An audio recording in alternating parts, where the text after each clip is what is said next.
ራሷን ከሌሊቱ 9 ሰዓት አንስታ ወረወረች ነው የምትሉ? ድምፃዊ አንዱዓለም ጎሳ በፖሊስ ቁጥጥር ስር ውሏል እያልኩ ያለው ራሷን ልጅቷ አታጠፋም። አቅም አለኝ ብሎ በወደቀ ዛፍ ምሳር ይበዛበታል እንደሚሉ ልጅቷ ገና ሞታ አንድ ቀን እንኳን ሳይሞላት አንድ ቀን ብቻ ሳይሆን ገና የቀብር ስነ ስርዓቱ ሳይፈጸም ብዙዎች ወደዚህ ሚዲያ እየመጡ የራሳቸውን ሐሳብ ያውም ደግሞ ልክ ቦታው ላይ እንዳሉ አስመስለው እየተናገሩ ይገኛሉ። የአንዳንዶቹ በጣም ያስቃል፣ የአንዳንዶቹ ደግሞ በጣም ያሳዝናል። ከነዚህ መሃል አንዱ ዮኒ ማኛ ነው። ዮኒ ማኛ ልክ ቦታው ላይ ያለ ይመስል ወይንም ደግሞ ሴኩሪቲ ካሜራ ገጥሞ የተከታተለ ይመስል እንደዚህ በማለት ተናግሯል።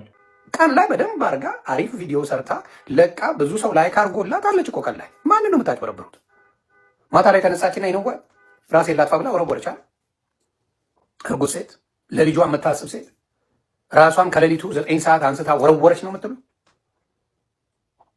ወረወረች ነው የምትሉ? አይደለም። በሚገባ የሚደበድባት ሰውዬ አልረካም። መጨረሻ ላይ ህይወቷን ቀጠፈው። ዛሬ ልደቷ ነበር የልጅቷ። ዛሬ ከጓደኞቿ ጋር ሴሌብሬት ታደርገው ነበር። የጻፈችው ነገር ደግሞ ትላንትና ነበረ ጽፋለች በኦሮምኛ። በጣም በጣም በጣም በጣም የሚያሳዝኑ አረመኔ ሰዎች አሉ። እችን የመሰለች ልጅ ቀጥፈው እነሱ የሚጨነቁት ለሰካራም ለሴተኛ ዱርዬ ይጨነቃሉ። ለሰካራም ዱርዬ ስለሞተችው አይደለም እነሱ አሁን የሚጨነቁት። ይሄ ልጅ ፈምሷል፣ የኦሮምኛን ዘፈን ከፍ አድርጓል። የዚች ልጅ ህይወት ምንም ችግር የለው ማለት ቃል ላይ እኮ ቪዲዮ ሰርታለች እየሳቀች ደስ ብሏት ፈገግ ብላ ምንም አይነት ችግር ሳይኖርባት ሰርታለች ቪዲዮ እኮ ቃል ላይ። ማን ነው የምታጭበረብረው? ሌላው ደግሞ በጣም ያሳዘነኝ ነገር የልጅቷ ጓደኛ ነኝ ብላ የምታስብ አንዲት ሴት ከሷ ጋራ ሲጻጻፉ የነበሩትን የቴሌግራም መልእክቶች ሪከርድ አድርጋ ፖስት አድርጋለች።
ይሄ ነገር እውነት ከሆነ ማለትም ትክክለኛው ከጓደኛዋ ጋራ የተጻጻፉት ነገር ከሆነ በጣም ነው የሚያሳፍረው፣ በጣም ነው የሚያሳዝነው። ከተጻጻፉት ነገር ስንነሳ የሞተችው ልጅ ህይወት እንዳስጠላት ራሷን ማጥፋት እንደምትፈልግና በጣም ከፍተኛ ስቃይ ውስጥ እንዳለች ለዚች ልጅ ተናግራለች። እቺ ልጅ ግን ከመሞቷ በፊት አንድም እርምጃ ሳትወስድ ወይ ለቤተሰብ ወይ ለጓደኛ ወይንም ደግሞ በራሷ አንድም ነገር ሳታደርግ ልክ ስትሞት ጠብቃ ይህንን ነገር ፖስት ማድረጓ ከጥቅሙ ይልቅ ጉዳቱ ያመዝናል። አሁን ላይ ይህን ነገር ፖስት ማድረጓ ምን ይጠቅማል?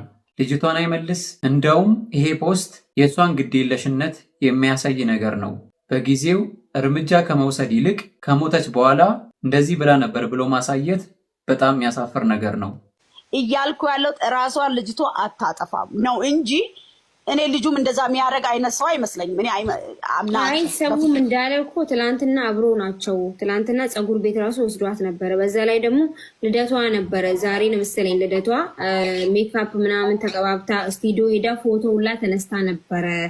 እንግዲህ ዛሬ የሚፖስት ፎቶ ነበረ ማለት ነው ያ ፎቶ እና ምን እንደተፈጠረ አይታወቅም። እውነቱን እንዲወጣ እኛውን የምንታገለው ትግላችን የእሷ እውነት እንዲወጣ ነው። ለምንድን ነው ይሄ? ሰው ጥሏት ነው ወይስ ራሷን ገላ ነው? በቃ ማለት ለምን እንደተፈጠረ ነው ማወቅ የሚፈልገው ይሄ ህዝብ። የሚፈልገው እሱ ነው። እሱን ለማድረግ ደግሞ ፑሽ ማድረግ አለብን። ታርጌትም ከሆነ በደንብ እናወጣለን። ታርጌትም ልጃችንን ታርጌት ለማድረግም ታስቦም ከሆነ አሁን ብቅ ስላለ አንድ አለች ደግሞ የተባለ አይን የሆነች አርቲስት ነው የኦሮሞ እሱንም ታርጌት ለማድረግ ታስቦም ከሆነ እናወጣለን። አንተኛ ትምኛ። ሌላኛው ነገር ከ5ኛ ፎቅ ላይ ወድቃ እንደሞተች ፖሊስ አረጋግጧል። ፎቁ ደግሞ ይህንን ይመስላል። addunyaa gantu qannooni bakka kada ture kan jiraattu bakki kun magaalaa Finfinnee kutaa magaalaa Lammii Kuraatti naannoo Sanshaayinii jedhamu ture jiraattu.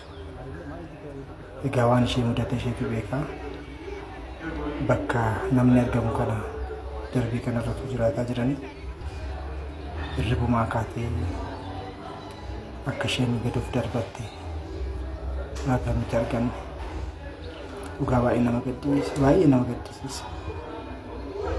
Waan hundi rakkoon guddaan nama qunnamuu danda'a. Garuu haala kanaan of balleessuun gaarii turre maal godha gaa addunyaatu kanadha nagaan boqodhu jennaan።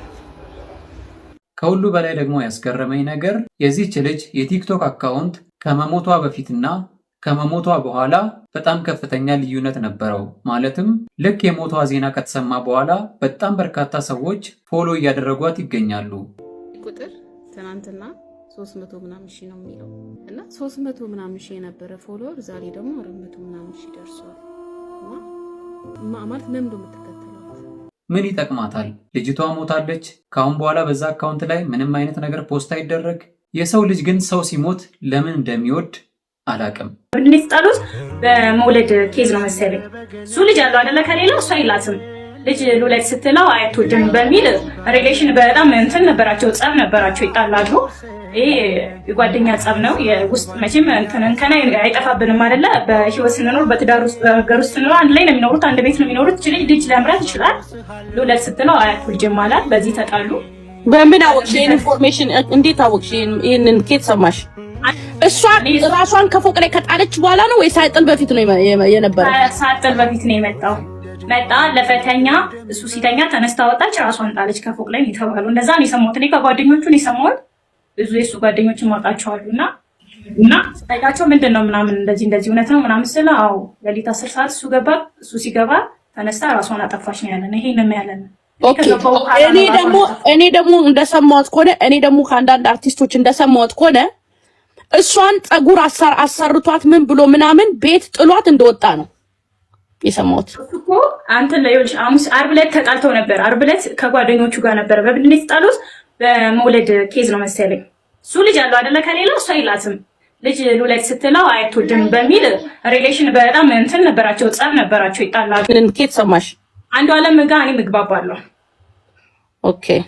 ምክንያቱም አንድ ሰፈር ነን ማለት አንድ ሰፈር ነን ስልሽ ይመጣል። እኛ ሰፈር የጓደኞቹ ሰፈር ነው የምኖረው ማለት ነው። ከጓደኞቹ ጋር አንድ ሰፈር ላይ ጓደኞቹ ፍለጋ እኛ ጋር ይመጣል ምናምን። በዛ ሰዓት ከጓደኞቹ ጋር ሲያወራ የምሰማው በልጅ የተነሳ በጣም እንደሚጣሉ ምናምን የሰማሁት ማለት ነው። ግን ማታ ሌሊት ደህና ነበረ። ፀጉሯን አሰርቷት ነበረ። ልደቷ ደርሷል። ልደቷ ዛሬ ነው ወይ ነገ ምናምን መሰለኝ፣ እንደዛ ነው። አሰርቶ በሰላም ምናምን ወጥቶ ከጓደኞቹ ጋር ተገናኝቶ ሌሊት 10 ሰዓት ላይ ገብቶ እሱ ገብቶ አልፎ ከተኛ በኋላ ነው እሷ ተነስታ ራሷን። ለማንኛውም ግን እንደ ማጠቃለያ ሐሳብ አንድ ሰው ሲሞት ማድረግ የሚገባን ከቻለን ለዛ ሰው ማዘን፣ ካልቻለን ደግሞ ያ ሰው የሞተበትን ትክክለኛ መረጃ ፖሊስ ካጋለጠ በኋላ ማለትም ፖሊስ መርምሮ አጣርቶ ከደረሰበት በኋላ ከትክክለኛ የዜና ምንጭ ማረጋገጡ፣ ማዳመጡ፣ ማወቁ ይሻላል እንጂ ማንም ተነስቶ ፎሎወር ስላለው ብቻ ማውራት ስለቻለ ብቻ እሱን መከተል፣ አዎ አንተ ልክ ነህ፣ አዎ እሱ ልክ ነው፣ አዎ እሷ ልክ ናት ብሎ ወሬውን ማራገብ ጥቅም የለውም። ጫልቱ ማለት ጎረቤታቸው ናት። አንድ ላይ ነው የሚኖሩት እዛ ማለት ነው። እቺ ማለት ጽሁፉ የሚለው ስለ ፍቅር ከምትዘምሩ ፍቅርን አይነት እንትን ነው የያዘው ውስጡ ማለት ነው። በጣም እንደሚጨቃጨቁ ከመጨቃጨቅ አልፎ በጣም እንደሚመታት ነው አሁን ዙሪያዋ ላይ ጎረቤቶቿ ላይ ሰዎች የሚያወሩት ማለት ነው። ሶ እቺ ልጅ ትላንትና ባይገላት ራሱ ኦልሞስት በቃ ታስታውቃለች። በጣም ከስታ ነበረ። ያቺ ምናቃት ኢንፍሉዌንስ ስታደርግ የነበረችው ቀነኒ አይደለም አሁን ያለችው አይደለ? ይሁን በጣም ያስታውቃል ዲስኮምፈርት የሆነ ሰው እንደሆነ። ነገሩን ሳያውቁ ቦታው ላይ ሳይኖሩ ልክ ባይናቸው እንዳዩ ልክ በጆሮአቸው እንደሰሙ አስመስለው ለህዝቡ ማሰራጨት በጣም የሚያሳፍር ነገር ነው። አሳፋሪው ነገር ደግሞ እንደዚህ አይነት ዜና የሚሰሩ ሰዎች ምናልባት ለላይክ፣ ለፎሎወር አልፎም ብር ሊያገኙበት ይችላሉ። ነገር ግን እነሱ የምትከተሉ ሰዎች ልክ ትክክል እንደተናገሩ እነሱን የምትቀበሉ ሰዎች ጥቅማችሁ ምን እንደሆነ ሊገባኝ አይችልም።